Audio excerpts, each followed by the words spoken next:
So thanks for coming. Anyway, Igor, Matlin, Checkmarks. I run the Solutions Architecture Group for Checkmarks. Checkmarks obviously is a static application security testing vendor.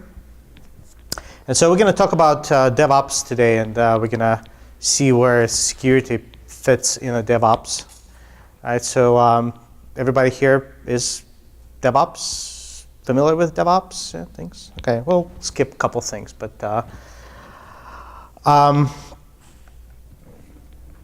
so yeah, what's DevOps about, right? It's a obviously combination of development and operations, right? So the term's been around since 2008. Kind of came out of the agile movement, and essentially involves merging software development and software operations. Prior to that, some of us remember that operations IT folks were completely separate from development folks, right? Didn't really much talk to each other, and therefore they had different objectives. Right? The ops people were all about maintaining the 5 nines uptime, and developer folks, especially since the introduction of mobile agile development, were all about getting updates out there quicker, conflicting goals, and conflicts as a result. Right? So DevOps was designed to fix the conflicts and kind of get everybody to work together towards the common goal.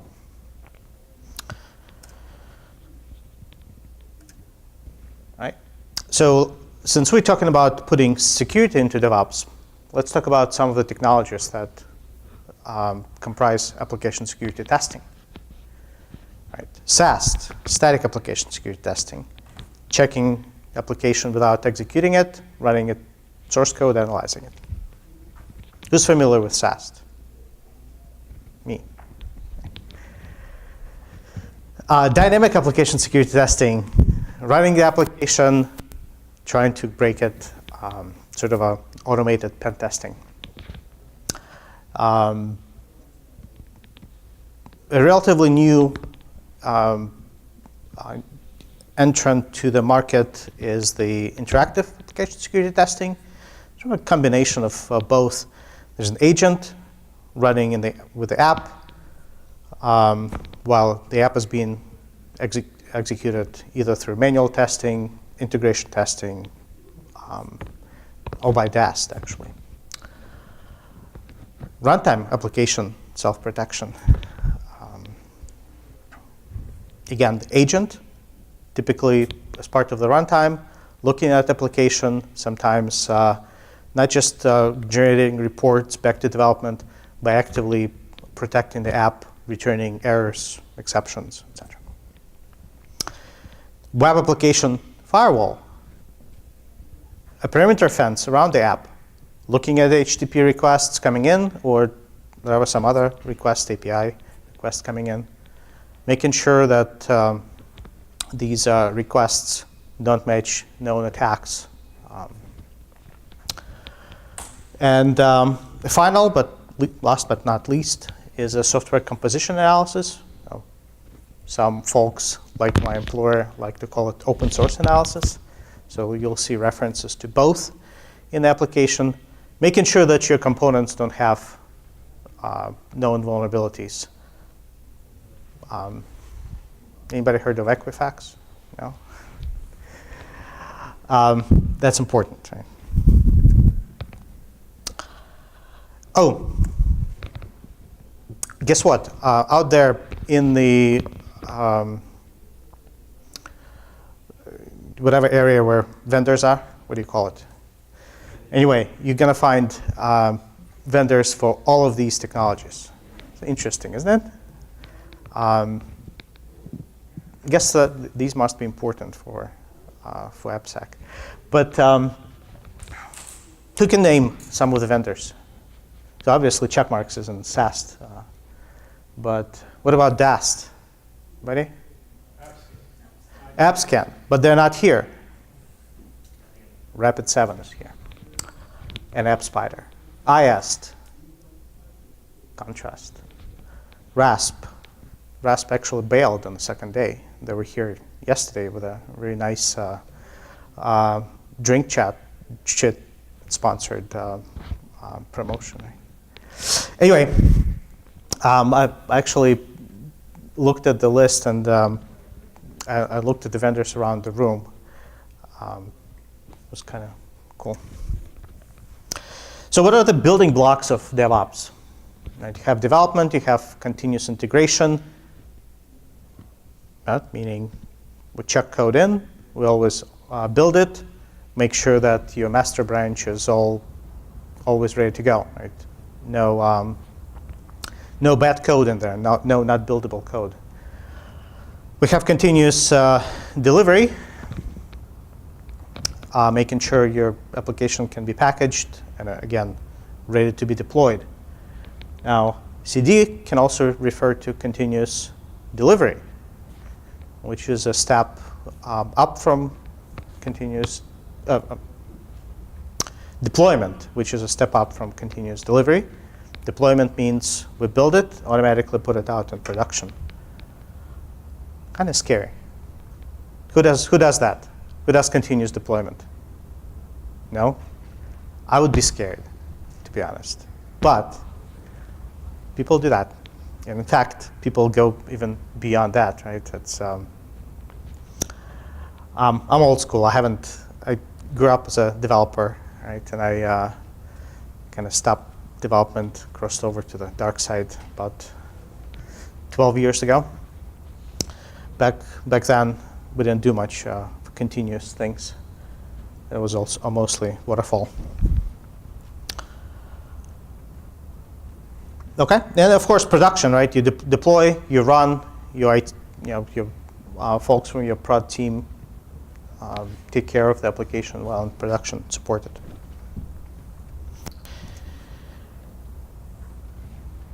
So we just talked about the difference between two CDs, right? CD versus CD. So where does security fit in all of this?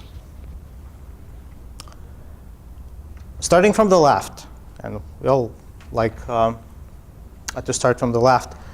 Development is, development works with source code.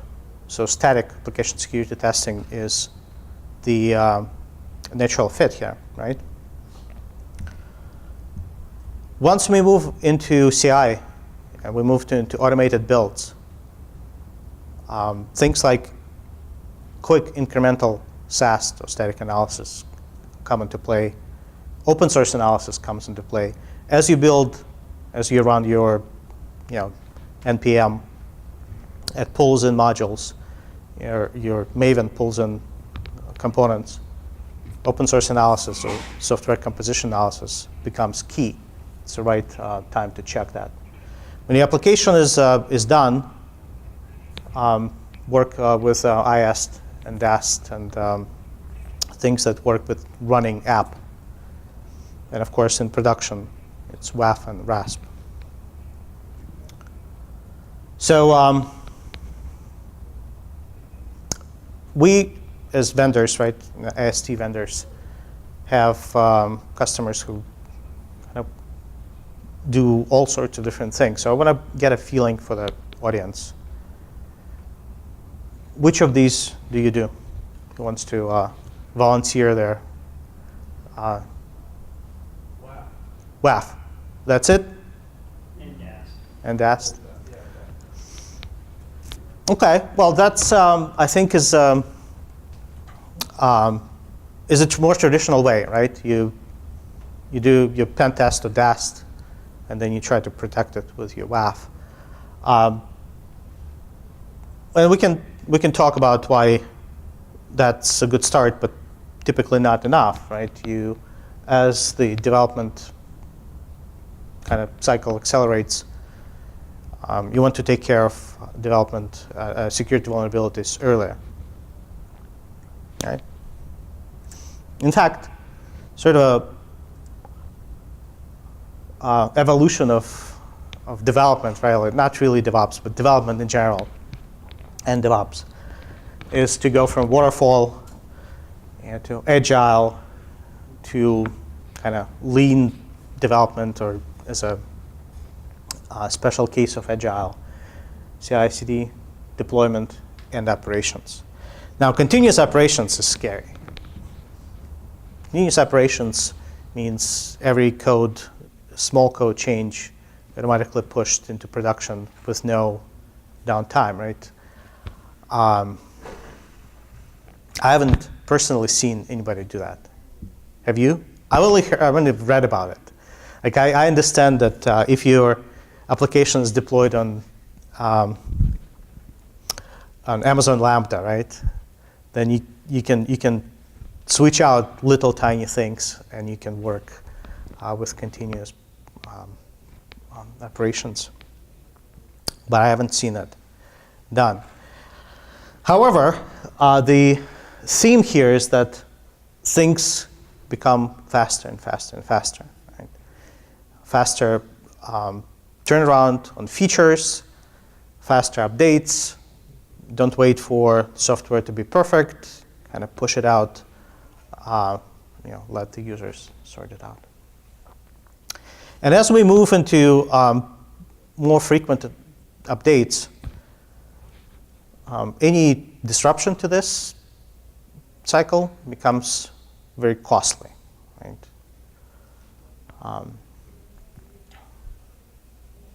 When your business users expect updates to happen every day, maybe several times per day, any delay is a problem for them. It's a problem for you.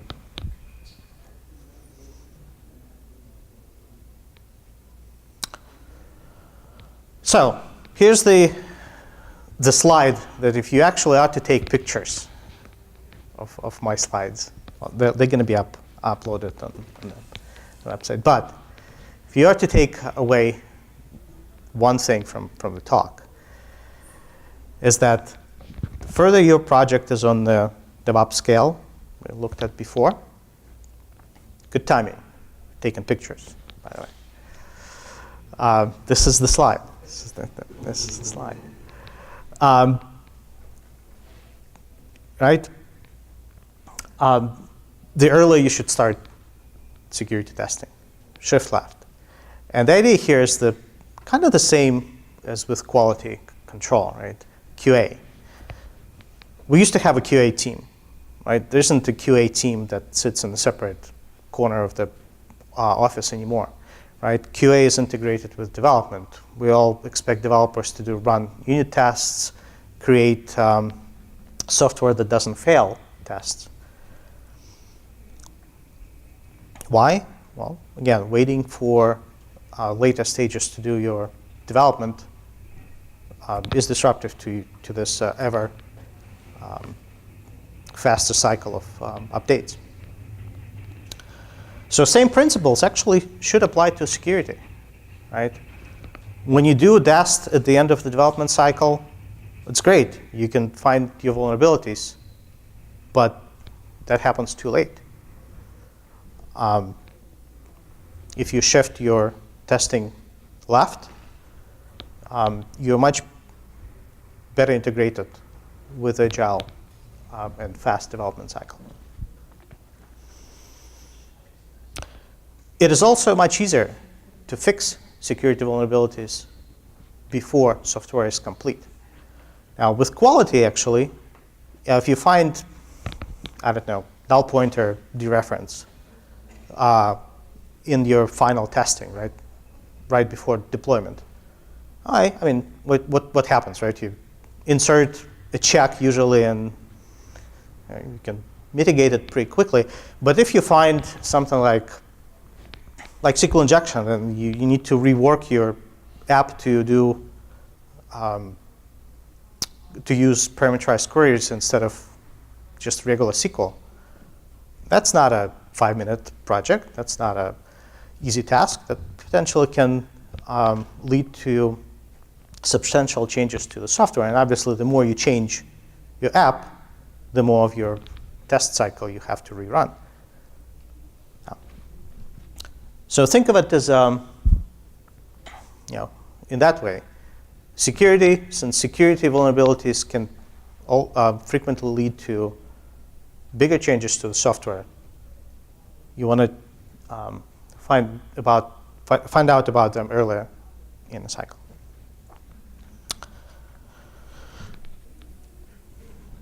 Okay, so from the developer standpoint, what does that mean to our developers? And developers this is a life, a day in the life of a developer, right? You check the code out, you work with whatever it is that USCM, Git, Perforce, CFS. You write your code, you change your code in your IDE, compile, test, run some checks, and then commit it back. Right? And once you commit it, it gets picked up by your CI process, more checks, more compilation, etc. So where would we introduce security checks, right? There isn't a security check here. Now, security checks, again, different technologies, remember, have different places in the security lifecycle. So for things that happen on the left, incremental and fast static analysis is the key, because you can do that without having to redo your app, right? And of course, the later you go, the other technologies also become relevant. Now, what happens after you check the code in? Your automated build kicks in. And if you check something in that has bugs or fails tests, the internet is full of memes that deal with broken builds, right? Who has never broken a build in their life as a developer? Right? We're all guilty, and it's not a good feeling, right? It affects everybody. God forbid you do it on a Friday afternoon, right? And it seems to happen on a Friday afternoon, then all sorts of red lights go off and emails come out. So bad things happen when you break the build. And so for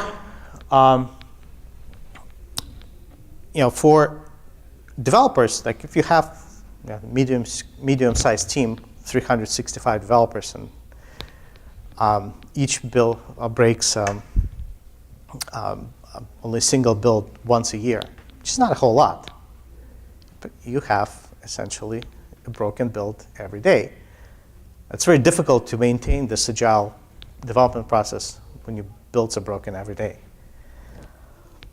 So you need to give developers ability to check their work before they check it in.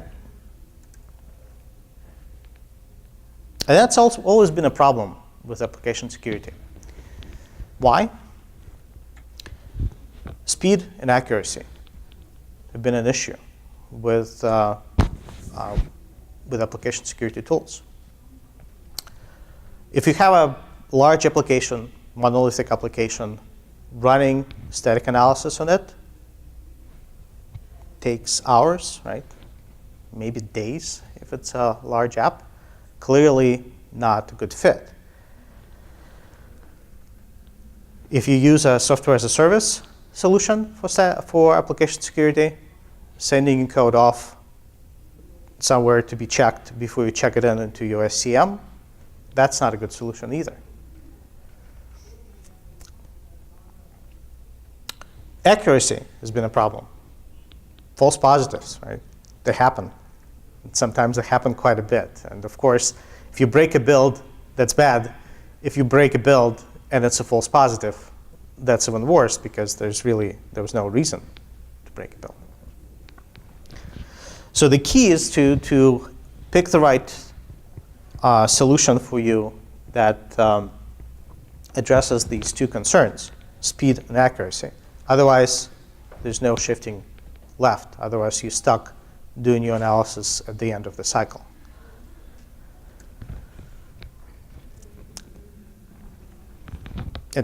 I'm not here to promote any particular tool, but I do encourage you to evaluate your application security vendors for those two key components, speed and accuracy.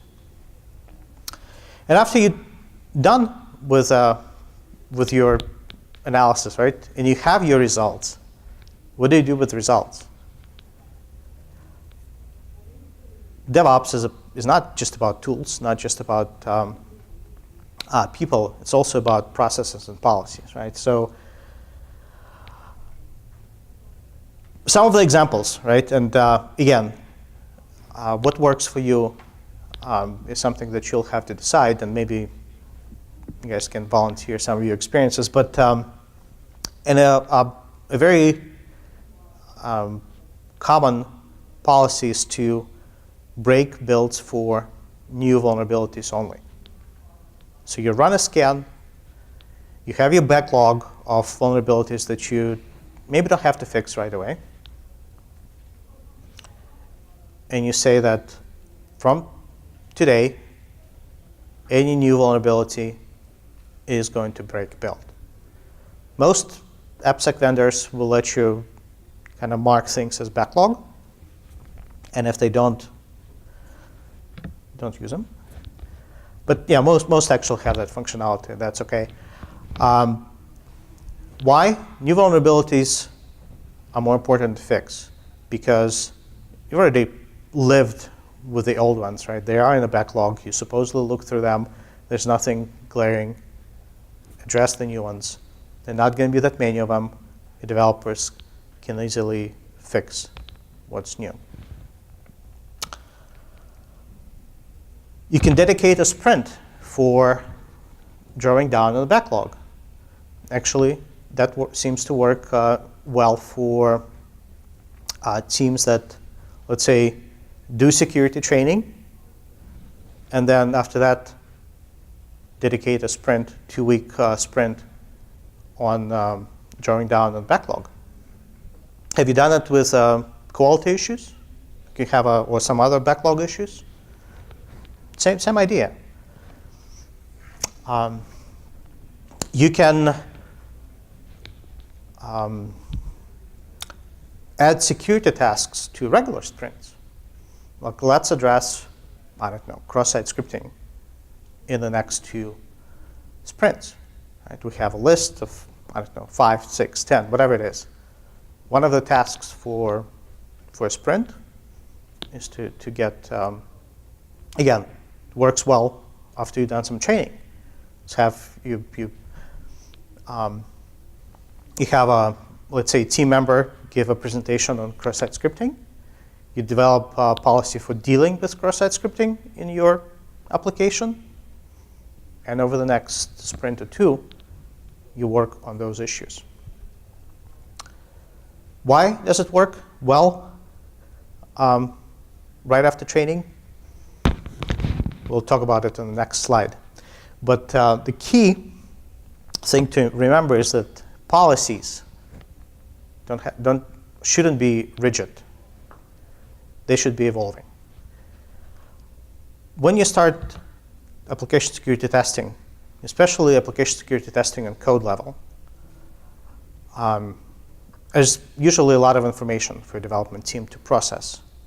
So one of the things one of the ways to deal with it is to limit your scan to maybe only certain vulnerabilities. You can expand that list later as your team matures.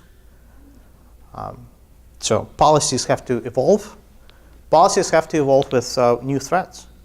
So remote code execution, it's sort of always been a vulnerability, right? But thanks to Apache, it's actually in the news over the last couple years. Made it all the way to OWASP top 10. Let's assume that RC2, 2017 RC2 will pass as is. Remote code execution is going to be there. So threats evolve. Your policy should evolve as well. different vulnerabilities, right? Old versus new, have different impact on your security of your application. So, what do you think?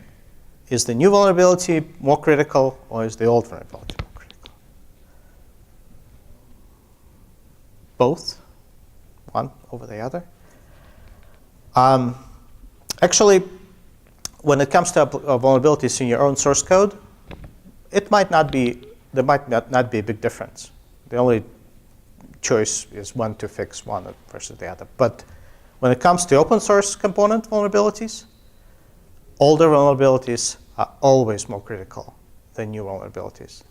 If vulnerability is on the market, if the CVE is more than 90 days old, you bet there's going to be dozens and dozens of exploits that are really easy to run.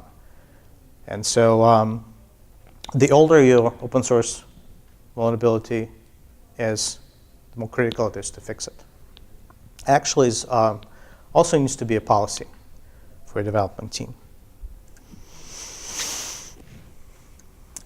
So, and I kind of like this slide too, but might be difficult to read small font from the back, but call it the code familiarity, ROI.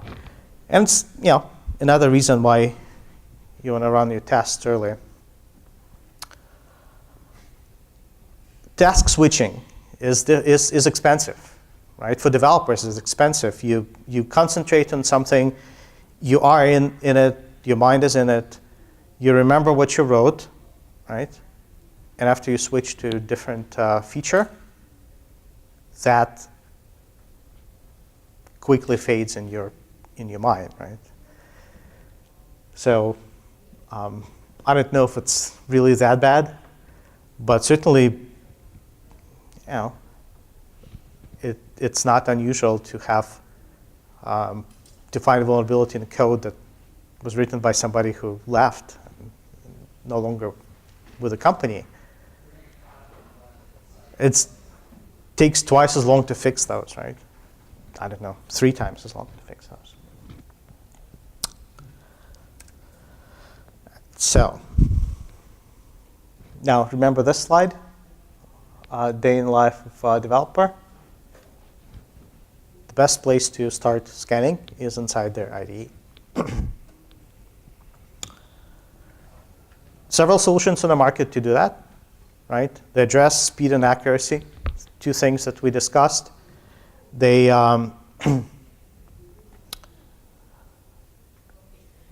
do analysis either using information that was collected, let's say, overnight during your nightly builds, or they do very quick analysis right inside the IDE, sort of a spell check type of functionality.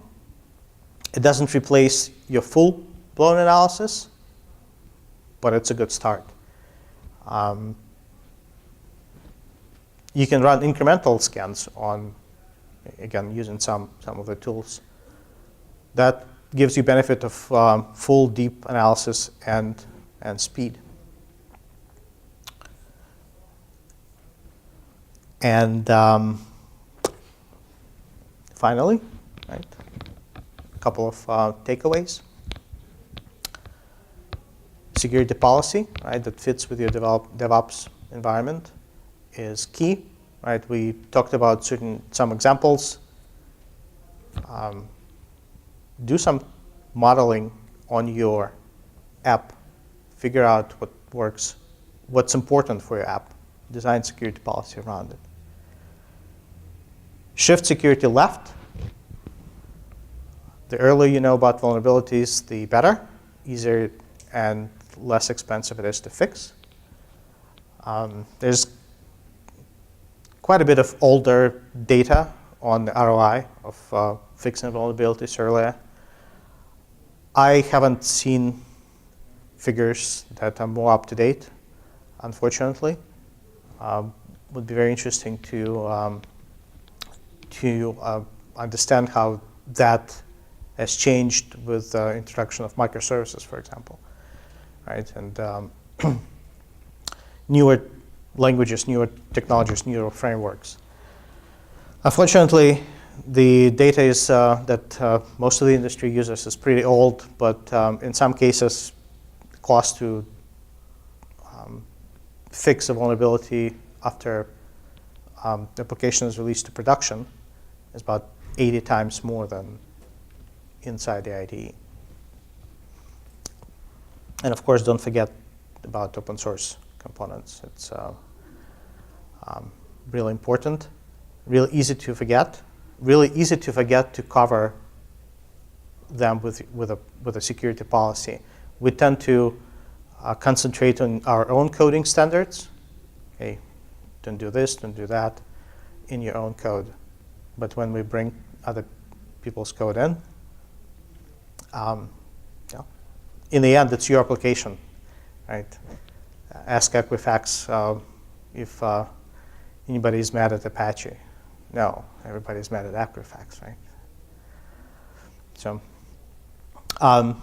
we had a fireside chat yesterday with folks from Previty, and so there was a discussion about how far are you expected to go, how deep are you expected to research things that you bring in. Well, that again is an interesting question. I don't think it was answered before we left. I had to leave fireside chat early. But in the end, it is on you to make sure that the components are safe and secure.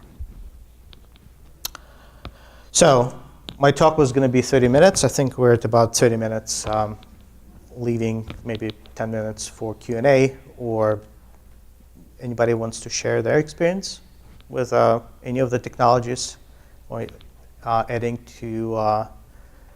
security into DevOps environment. I have a question. Sure.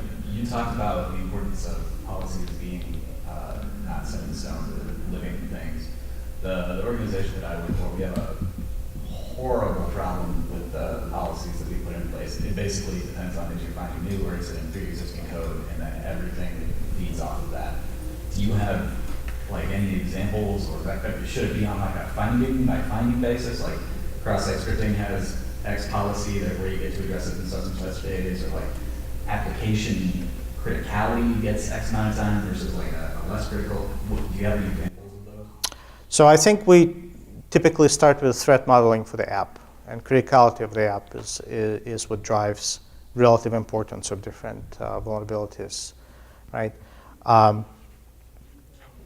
Your consumer-facing apps, right?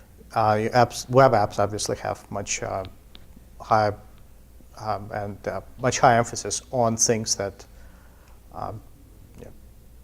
can give unauthorized access to data, for example. Right? But when it comes to existing code versus new code, to me, the criticality shouldn't be affected by that. Your timeline to fix may be affected by that, right? A new vulnerability in new code maybe need to be fixed right away, but they're equally as critical, right? And so when deciding what to put in a backlog, so what I recommend usually, and again, AppSec is different in different organizations, so what I usually recommend is that for vulnerabilities in existing code, for legacy vulnerabilities, do address the most critical ones based on threat modeling for this app. You maybe address cross-site scripting, and maybe only leave some, I don't know, heap inspection vulnerabilities that are difficult to exploit. Could be potentially bad, but difficult to exploit for later. But again, criticality is not necessarily affected. Deploy WAF to address those. I mean, that's protecting from your existing vulnerabilities doesn't have to happen in code. It can happen in production. But I think the threat modeling comes first. And that seems to work well for our customers anyway. Typically, you have a lot more vulnerabilities in existing coding than new, and smaller chunks of work are easier to do.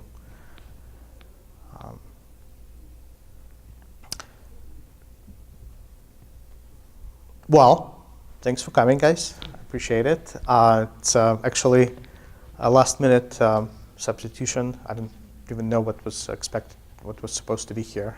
I got this talk invite last week, but I appreciate you showing up. We are out there if you're interested in talking privately or coming over. I'll turn the microphone off. Your secret's gonna be safe with me. All right. Thank you.